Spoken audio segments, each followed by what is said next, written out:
Hello, this is Cyberpower Tigray Media. Cyberpower of Tigray Media. Today we're gonna invite you to watch the whole entire video of President Getachew Reda, who just gave interview with Tigray TV. And also, I wanted to say a little bit of what's going on about the power struggle in Tigray, especially between Tigray People Liberation Front (TPLF). What the TPLF leaders are admitting right now is the lack of the strategic leadership.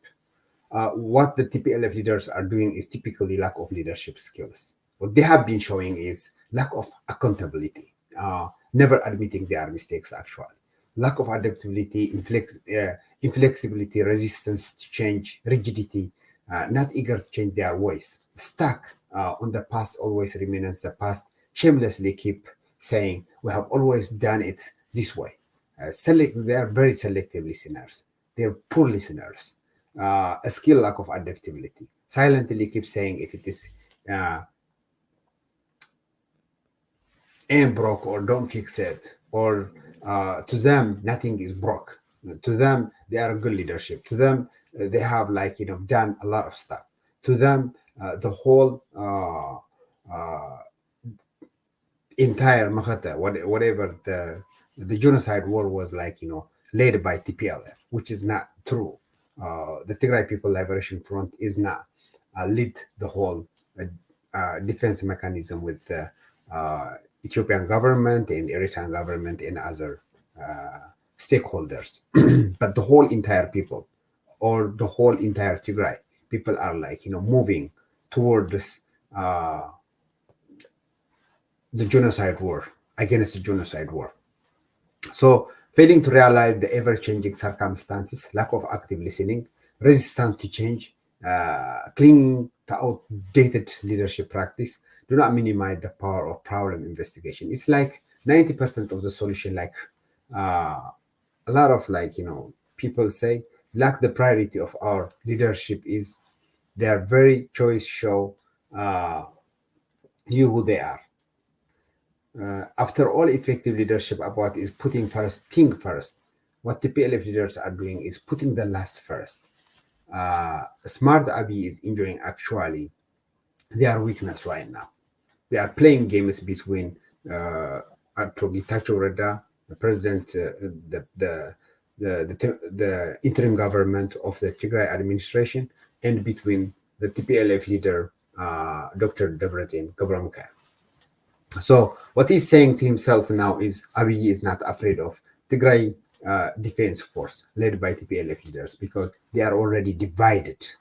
What I'm afraid is now TDF led by better than TPLF leaders. So what should be done now to effectively help our people getting off from this deep hole? I will be back with a little bit of I may have a little bit of solutions before the video going through. I'll play the video that the Tigray government, the Tigray interim government President Getachew Reda just had a brief explanation about the power struggle between Dr. Debretsion and TPLF and one of the executive director and the ex-vice TPLF leadership is President Getachew Reda.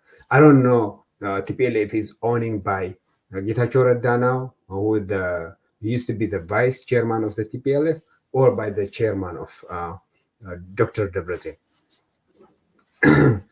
And Tigray is endured unspeakable genocide war, leaving our people devastated, in our homeland shattered actually.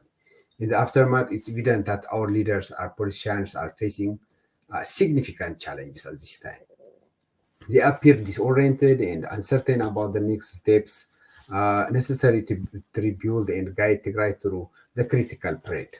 Supporting or criticizing individuals alone won't solve the profound issue we face as a nation at this time. Now it's time for us, the diaspora, to step up and provide thoughtful, constructive advice or contributions can help refocus the Tigray state.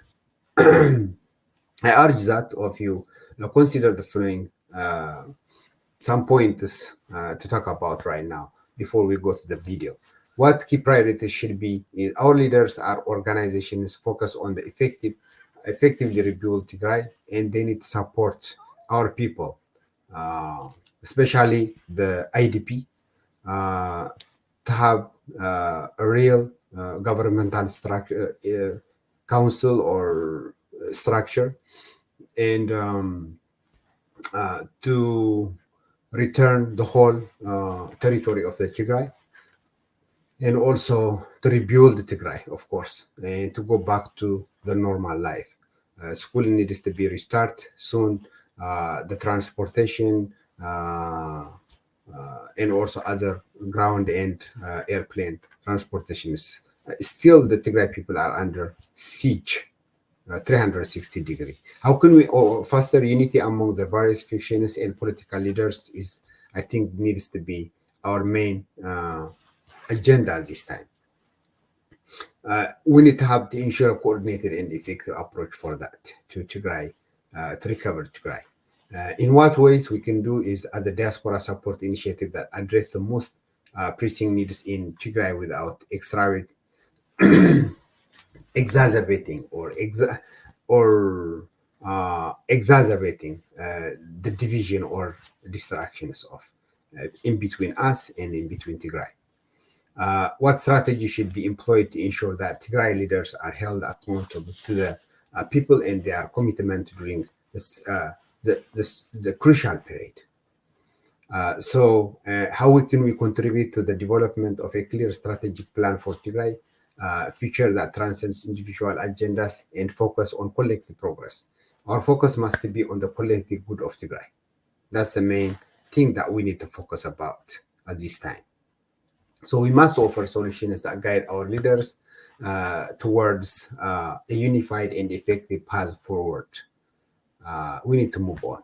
There is no reason for us to be divided, and there is no reason for us, to struggle or for the power. At this time, it's clearly showing that they have a power struggle.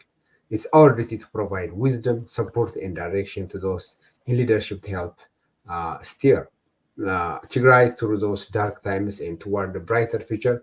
Please, avoid sending messages that attacks individuals or promote specific political parties.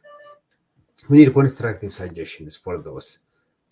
We need to minimize the conflict between those two leaderships.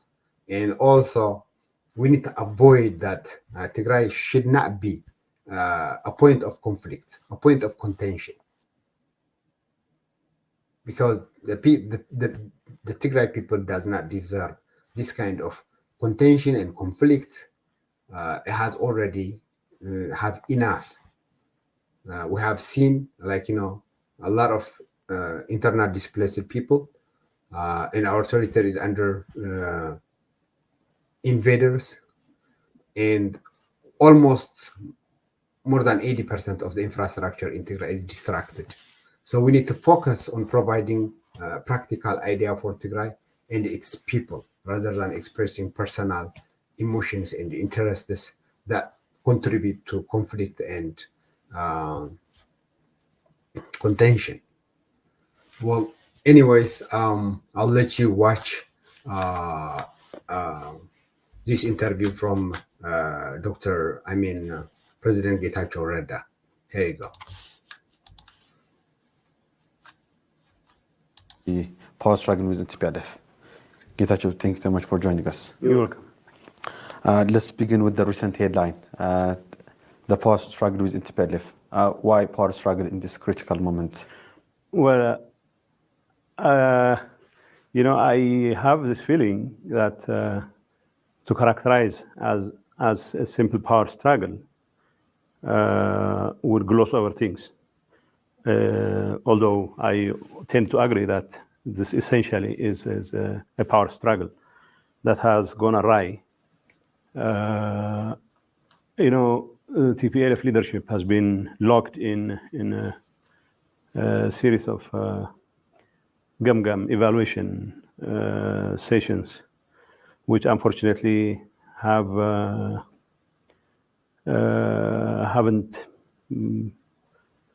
yielded any result in terms of improving the lot of our people, in terms of addressing the core challenge the organization faces, in terms of what it could and should have delivered to the people of Tigray, especially in the context of the resistance that has been in place for the last 3 or so years, especially after the conclusion of the Pretoria Agreement. We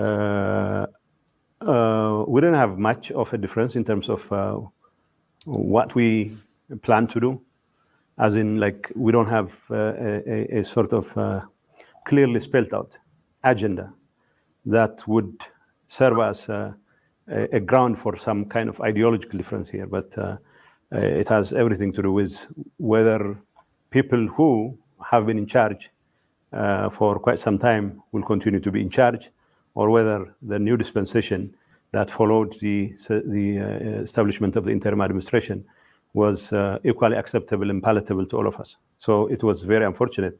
People in the leadership, especially within the executive committee, myself included, were not particularly invested in spelling out the future of Tigray and how to be able to rise up to the challenge that was posed following the conclusion of the Pretoria Agreement. Although, at the outset, there was a very concerted effort on the part of both the political leadership and the security top brass to spell out strategies of engagement. It was very unfortunate once the issue of the establishment of the interim administration came into the picture. The entire exercise to draw a roadmap was shelved, and we ended up engaging in petty squabbles, which only degenerated into sometimes acrimonious exchange of diatribes without really addressing the fundamental malaise of the party. And it's very unfortunate, despite overtures on the part of some of us to really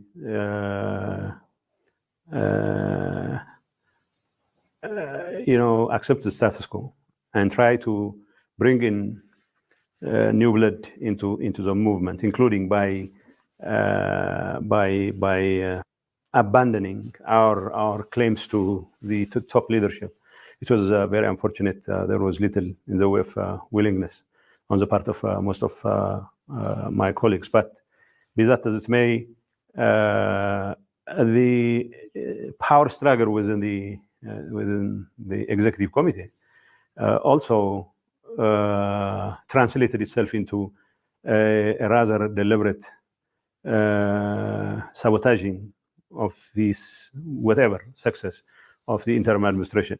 It's not to say that the interim administration leadership was particularly strategic or insightful in terms of what it wanted to achieve, but the fact that the bulk of the TPLF leadership in the executive committee was not particularly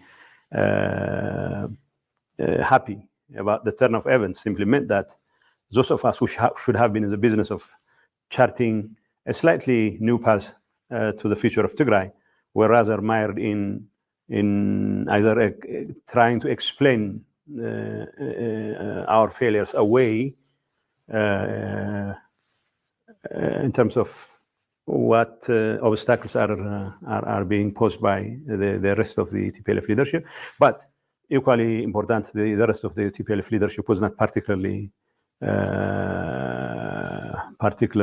supportive of whatever scant efforts there were to put in place a semblance of functioning government in Tigray. So the real victims were the very people, especially those who are living in very dreary conditions in IDP camps, and those who should have been provided whatever support there could be, humanitarian or otherwise, in order to address the crisis, the post-war crisis that many parts of the population are currently mired in.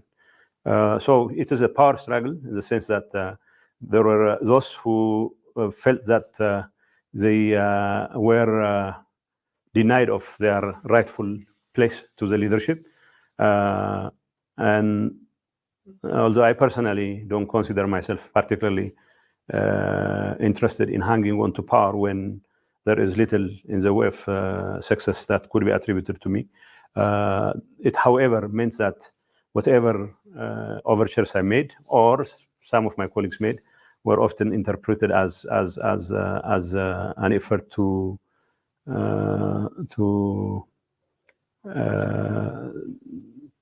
torpedo the party itself, although there was little in the way of substantive discussion among the top leadership, much less the central committee level. So it was an absolute failure on the part of the political leadership, but unfortunately, because failure doesn't often have parents, it's all of us were trying to accuse each other of being part of that failure or responsible for the failure. But at least, as far as I was concerned, I found myself in the position of interim president, and of course, it was my responsibility not only to listen to what my TPLF colleagues have to say, but also other members of the interim administration. So the executive committee, the rest of the executive committee of the TPLF leadership, wanted to maintain things as they were. I mean, like they wanted to run the show from behind. And it was unfortunate that two of my deputies, for example, wouldn't accept any imposition from outside. So to the extent that TPLF had a role and should also come to terms with the fact that things have changed, and it should look at its role as only a partner to the process, not as an exclusive owner of the process. It was very unfortunate. People were not used to that kind of, I would call it benign neglect when it comes to taking every instruction they give you, lock, stock, and barrel. So that is not something I would countenance. Not only because there are partners in the international in the interim arrangement, but also, more importantly, the circumstances would allow that there has to be some other means of including other voices than the TPLF executive committee. So obviously we're not able to see eye to eye on a number of issues. But unfortunately, although I can squarely blame some of my colleagues on derailing the whole process of putting in place a functioning government, I cannot, however, free myself from the blame that as part of the executive committee, we have utterly failed in coming up with a strategic vision for the party. But so it was a difference between people who wanted to maintain the status quo and those of us, despite not having any clear idea of how to resolve it, who wanted some kind of tweaking in how the party works. So yes, ultimately it's a power struggle, and it has now degenerated into a situation where one group has trampled all the organizational procedures and the constitution of the party and other party institutions such as Inspection Commission, including, of course, the federal electoral laws to hurriedly conduct what is considered by many a poorly written congress of sorts, to which we boycotted because we knew it failed to meet whatever standards the party has put in place, the party constitution has put in place. And it's been clearly described that way by many institutions within the party itself, including the most important institution, the Inspection Commission, plus the great majority, the majority, not the great majority, but more than half of the Central Committee members of the party have boycotted the meeting. I call it a meeting. They call it Congress. So that splinter group wants to portray itself as the real repositories of the true sense of TPLF, whilst those of us who are still in the business of trying to figure out how to better conduct ourselves beg to differ. So the jury is out, but as far as we're concerned, because this is a Congress that has been conducted without the blessing of the various critical institutions of the party itself, including a larger chunk of the Central Committee, but equally important, the 4 of the Executive Committee members made a rather duplicitous move to get the party registered in accordance with the new legislation, although the decision by the Central Committee and the senior leadership of TPLF was that this matter should be taken care of in a manner that takes into account the need to engage the federal government in continuous dialogue. So rather than sticking to the decision by the Central Committee, the 4 Executive Committee members went ahead and made a move to register the organization, which has created an uproar in many quarters of Tigray, more importantly in the rank and file leadership. But before that becomes nightmarish, the 4 Executive Committee members took it upon themselves to concoct some kind of I would say fake Congress to install themselves back in power. It's very unfortunate. The very people who, the constitution of the party clearly provides that anyone who is older than 65 should not compete for a Central Committee seat. And now this fake Congress had to decide to amend this particular provision so that people who are older than 65 would once again be elected. And it was rather weird because my contention was that even young by their standards, but almost about to turn 50, I consider myself too old for that position. But I'm not complaining about people of their age not having potentially having the capabilities to lead an organization, but in this particular case, to try and change and to try and assert control by amending the party's constitution midway through the process. That smacks of the kind of red-seeking politics that's prevalent in many parts of Africa. But TPLF's tradition doesn't allow for that kind of chicanery, but it's very unfortunate. This exercise has degenerated to that level. All right. How about its implications to the implementation of the Pretoria Agreement? Well, the implications are that the interim administration is established under the auspices of the Pretoria Agreement. Of course, the federal government has a role in it. So if the federal government takes issue with the way this Congress is conducted, which it has, and then obviously whatever the protestations by the splinter group should not be allowed to create obstacles. But I cannot say that my colleagues who are now in the splinter group would rest on their laurels, because this exercise being a result of an unqualified power struggle, I wouldn't be surprised if they try to impose their version of administration. But that's absolutely unacceptable, because the interim administration cannot and should not be subject to the whims of a splinter group simply because it has decided it's been robbed of its presidency or its power by their own colleague, who unfortunately they have difficulty trusting. Not because he lacks the credentials, but simply because he often begs to differ on some issues, not on all issues, but on some issues. So would it have an impact? My understanding is that it will not and should not have an impact.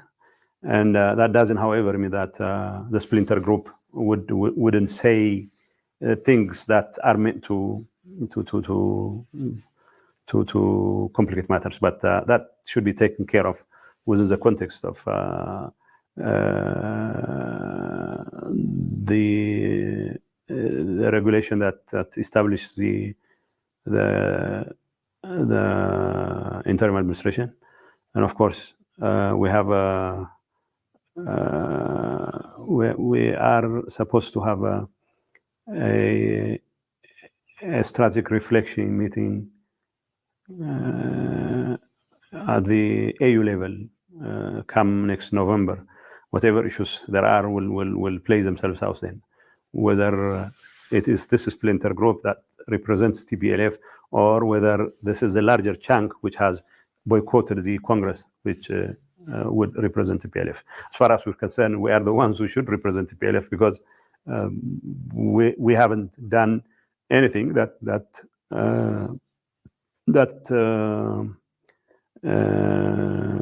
stands in the way of the full implementation of Pretoria. So to the extent that there are people who would like to take the law into their own hands and try to assert control, that is going to be unacceptable. But let's wait and see. I'm not attributing intentions to them out of the blue. I know what the intentions could be, but as far as I know, this will not and should not affect the implementation of the Pretoria Agreement. But not for lack of trying. How about your relationship with the federal government? How are you taking care of? Well, I mean, the relationship with the federal government, as long as we are discharging our responsibility as part of the interim administration, the federal government can only have issues if we carry out activities that are deemed illegal. But when it comes to the implementation of the Pretoria Agreement, for example, we don't have to act like a bureaucratic appendage of the federal government. That's not going to be the case, and that has never been the case. I know there is so much jostling, even on the part of the splinter group, to try to impress on the federal government that they are better suited, better placed to govern in Tigray than the whole bunch of interim administration leaders, myself included.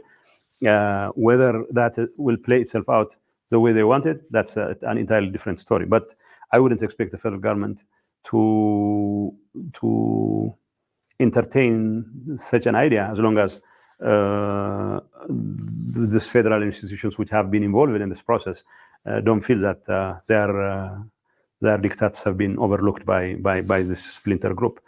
So to the extent that there is a need for holding a Congress, because there is, we have to make sure that all the members of the party are consulted, all the bylaws of the constitution of the party are absolutely observed, and of course we'll take the matter at any level.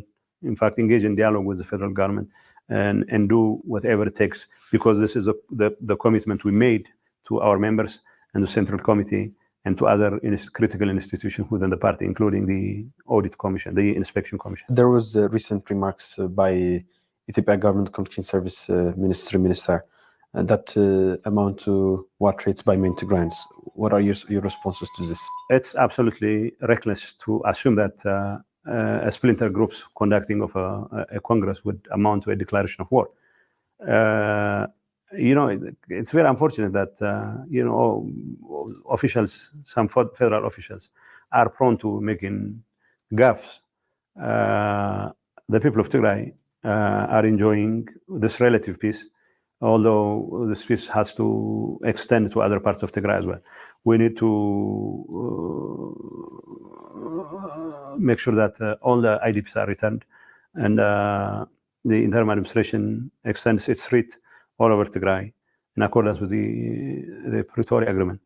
And this has been taking longer than necessary because there has been feet dragging on the part of the federal government or other actors that will be affected by its implementation, including the Amhara regional administration.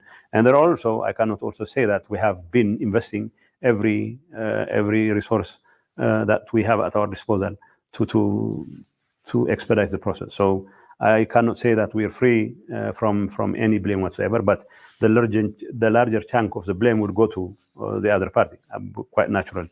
But like I told you, the statements, such unfortunate statements by some officials in the federal government, should be condemned, because this is look. It's not even TPLF as a whole. It's a smaller group which tried to convince the federal authorities that it will abide by the electoral laws, newly promulgated proclamation, and then it felt that it was not particularly popular among the larger public and the members of the party, and then they decided that they should go their own way anyway. So the federal authorities, the electoral board, has clearly indicated that that would be unacceptable, and I wasn't surprised that the federal communications, whatever, made similar remarks as well. But the remarks made by the minister were absolutely uncalled for.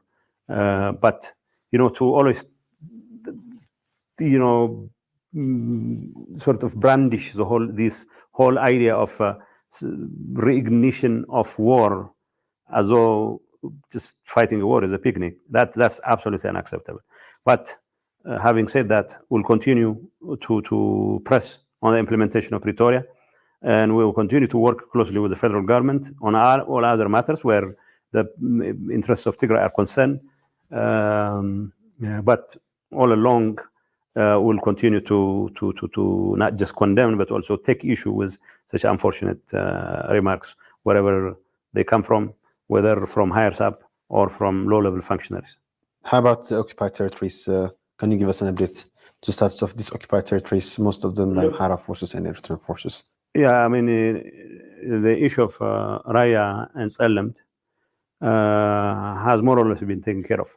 There still are a number of outstanding issues to be addressed, but by and large, the IDPs in those areas have been returned, and there still are some lingering issues because in our recent evaluation, we have clearly pointed out some intransigence on the part of some Amhara officials who tried to obstinately try and change the reality on the ground. It is an exercise in futility as far as we're concerned, because you're not going to tell people from Tigray to adopt an Amhara identity or anything of the sort. But whatever the shenanigans there, though, our evaluations have made it clear that we have to go ahead and clear whatever obstacles there are for complete normalization in those areas. And the next step, which is long overdue, is the issue of Western Tigray, and we'll proceed in accordance with.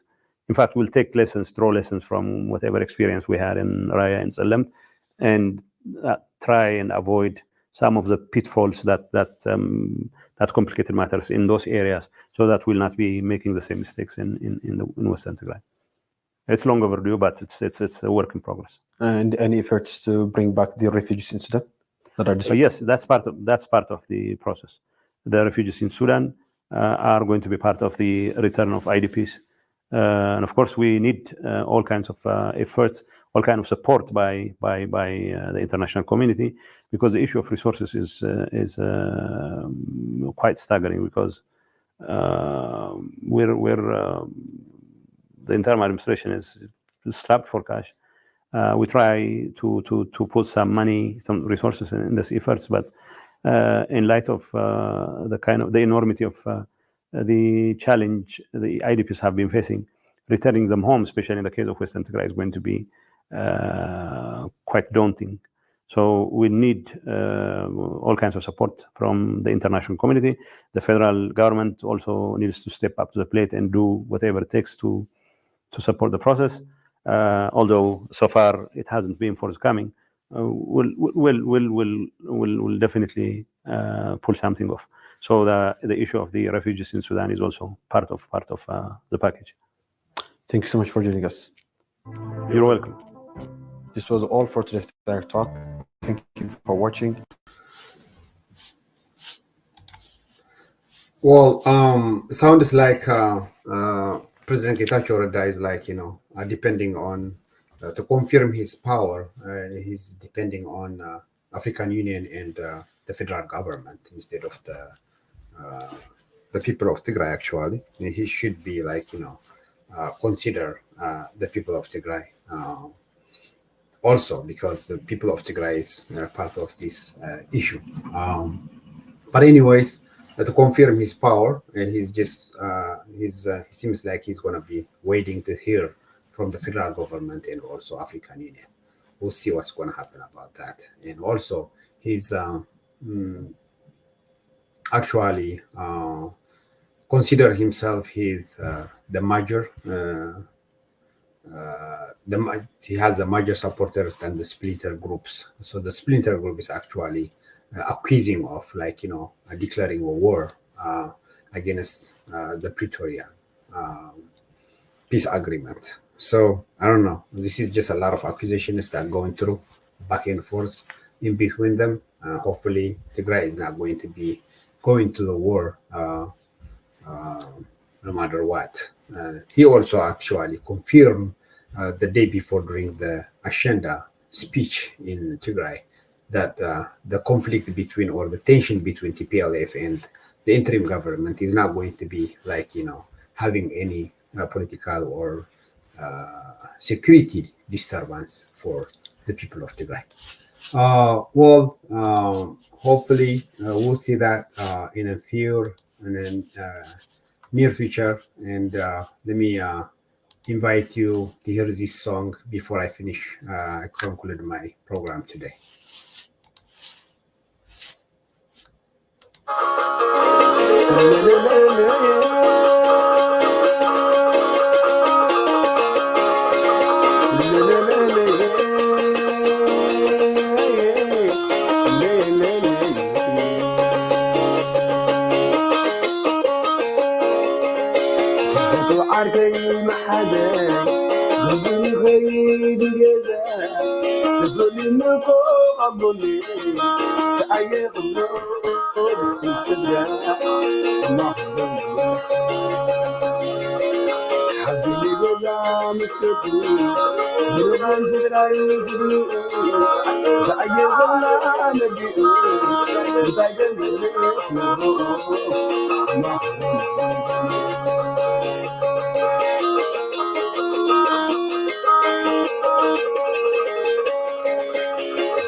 بخلا نفر زمن قبر من ذكري حبيب يرضى